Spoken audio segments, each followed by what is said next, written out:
வணக்கம். வாழ்க வளமுடன். ஆனந்தராஜா ஐயா, மனிதன் என்பவன் தெய்வமாகலாம் அப்படின்னு சொல்கிறதெல்லாம் அதீத கற்பனை தானே. வாழ்க வையகம், வாழ்க வையகம், வாழ்க வளமுடன். குரு வாழ்க, குருவே துணை. மனிதன் என்பவன் தெய்வமாகலாம். நல்ல ஒரு பழைய திரைப்பட பாடல். இதை மேலோட்டமாக ஒரு திரைப்பட பாடலாக கேட்டோம் அப்படின்னா நல்ல கற்பனை அப்படின்னு தான் நமக்கு தோணும். கொஞ்சம் ஆழ்ந்து யோசித்தா இதை எழுதிய கவிஞர் கண்ணதாசன் சாதாரண திரைப்பட கவிஞர் இல்லை, நிறைய தத்துவ கருத்துக்களை திரைப்பட பாடலாகவும் இலக்கிய படைப்புகளாகவும் கொடுத்திருக்கிற சிறப்பான ஒரு கவிஞர். அவர் எழுதியிருக்கிற இந்த வரிகளாச்சேன்னு கொஞ்சம் ஆழமாக யோசிக்கிறப்போ, மனிதர்களால் மட்டும்தான் சிந்தனை திறன் மூலமாக அறிவை பெருக்கி கொஞ்சம் கொஞ்சமாக உயர்ந்து தெய்வ நிலைக்கு போக முடியும் அப்படின்ற ஒரு பெரிய ஒரு தத்துவம் அடங்கி இருக்கிறது புரிய ஆரம்பிக்கும்.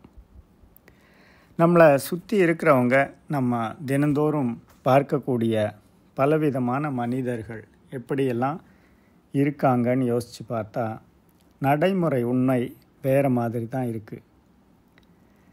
அப்படி இருக்கிற இந்த சமுதாய நிலைமையில் மனிதர்கள் எல்லாம் தெய்வமாகணும்னா இன்னும் எத்தனை பிறவிகள் நம்ம எடுக்கணும்? இதுக்கு என்னதான் தீர்வு? இதையெல்லாம் முறையாக கற்றுக் கொடுக்கறதுக்கு ஏதாவது வாய்ப்புகள் இருக்கா அப்படின்லாம் வரக்கூடிய நிறைய கேள்விகளுக்கெல்லாம் பதில் தான் உலக சமுதாய சேவா சங்கம் மூலமாக உலகெங்கும் நடத்தப்படுகிற மனவளக்கலை மன்றங்கள் சொல்லிக் கொடுக்குற பயிற்சி முறைகள். உடற்பயிற்சிகளில் தொடங்கி அகத்தவம், அகத்தாய்வு அப்படின்னு தொடர்ந்து கொஞ்சம் கொஞ்சமாக நம்ம குணநலன்களை உயர்த்தி பிரம்ம ஞானம் அப்படின்ற உயர்நிலை பயிற்சி மூலமாக தெய்வ நிலையை நம்ம எல்லோரும் உணர்ந்து அதுக்கப்புறம் நம்ம செய்யக்கூடிய செயல்கள் எல்லாமே அந்த தெய்வ நிலையின் தன்மைகளான அன்பும் கருணையுமா நிரம்பி நிற்கக்கூடிய நிலையை பார்க்கும்போது மனிதன் என்பவன் தெய்வமாகலாம் அப்படின்றது வெறும் கற்பனை இல்லை.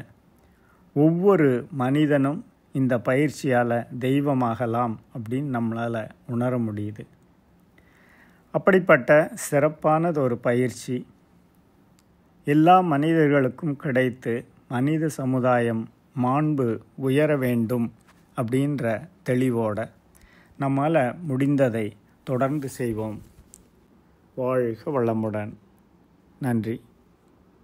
வாழ்க்கை கல்வியை ஏற்று வாழும் முறையை மாற்று. வாழ்க்கையை வாழ்வதற்கே வேதாத்ரிய பயணம் அதற்கே. வேதாத்ரியம் வாயேஜ். வேதாத்ரிய பயணம் என்ற பெயரில் வேதாத்ரிய தகவல்களை ஃபேஸ்புக், இன்ஸ்டாகிராம், லிங்க்டின் இணையதளங்களில் பெறலாம். இன்று இணைக லைஃப் அட் 360 ஸ்கை ப்ரொஃபசர் முத்து இந்த யூடியூப் சேனலை சப்ஸ்கிரைப் பண்ணுங்க.